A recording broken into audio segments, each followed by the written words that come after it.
guys, it is I, your dorky friend, Lisa, back again talking about one of my favorite authors. I just got in the mail the newest Chuck Palahniuk, The Invention of Sound. So if you're not familiar with Chuck, then Fight Club. If you've seen the movie Fight Club, Brad Pitt, Edward Norton, Fight Club, he wrote it. There's graphic novels on it. It's a whole deal. It's Chuck. Anyway, so I like Fight Club. Don't get me wrong, as most people do. It's a good one. I like the movie. I think the read is better. As you know, I think most reads are better than the movies because it tends to be, you know, there's a lot more you can do in a book than you can in a movie. Anyway, but Chuck has a lot of reading material. Like literally, like.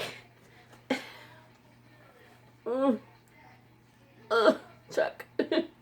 Anyway, Chuck takes about half of a shelf in my library because I do love Chuck. I'm trying to knock over stuff again. I did this before last week. Anyway, so alright, hi, I'm back. Anyway, so we're gonna go through just a couple of my favorites of Chuck. To give you an idea of his storytelling, if you've watched Fight Club, read the book. The new book, I'm going to read it, and I will do another video on that. Anyway, so, my two favorite Chuck books are Lullaby and Choke.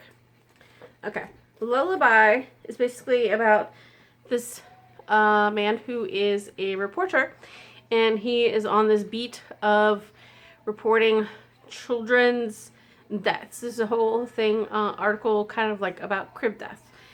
And it's by kind of like, you know, cautionary tale, kind of like morbid piece to get people's interest. Anyway, sell papers. But it turns out that his child and wife died from the same thing that he's investigating, which is a lullaby or a crooning song, poem, if you will, that is in a series of short stories, songs, poems for children around the world for bedtime. Anyway, and he discovers that that's what it was, and starts up with this woman whose son also died from the killing song, if you will, and they end up on a cross-country kind of trip adventure to get all the copies. There's like 200 and some copies of this book with her assistant and her assistant's boyfriend, which are a pair.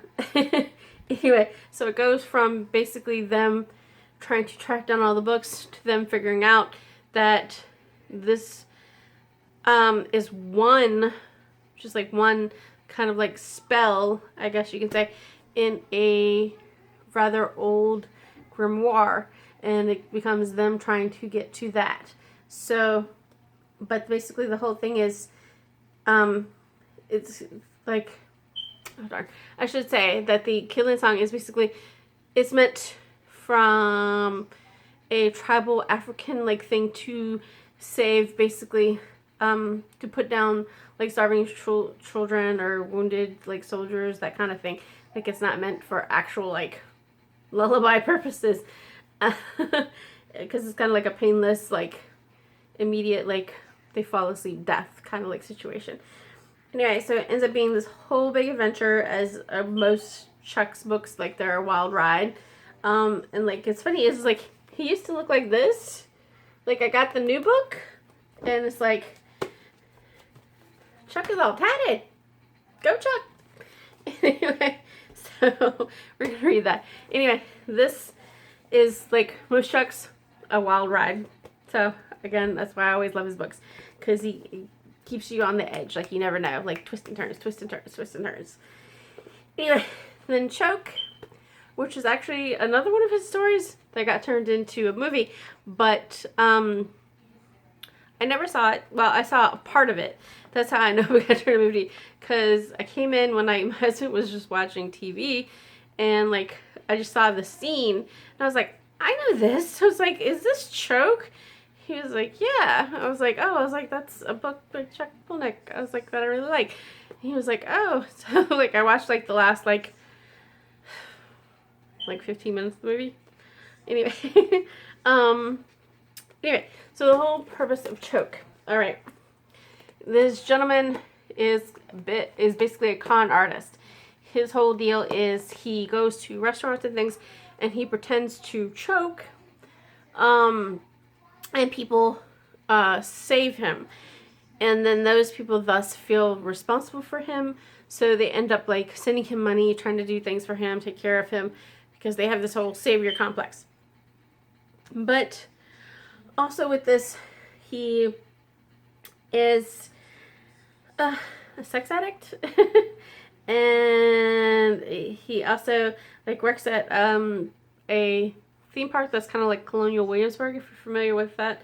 Anyway, but it's an adventure, and I highly recommend it. I don't know what else to say about it, but he's a sex addict, and he's a con man. It's an adventure. Anyway, alright guys, so that's all for this video. I will definitely, read this and do a video on this, and hopefully you guys will turn back in for that. Okay? I hope you guys are doing good. I'm trying to, as we all are during this pandemic. I know most of us are over the pandemic, but the pandemic's not over. So please stay home, stay safe, wear a mask. Okay? And I love you guys. Bye.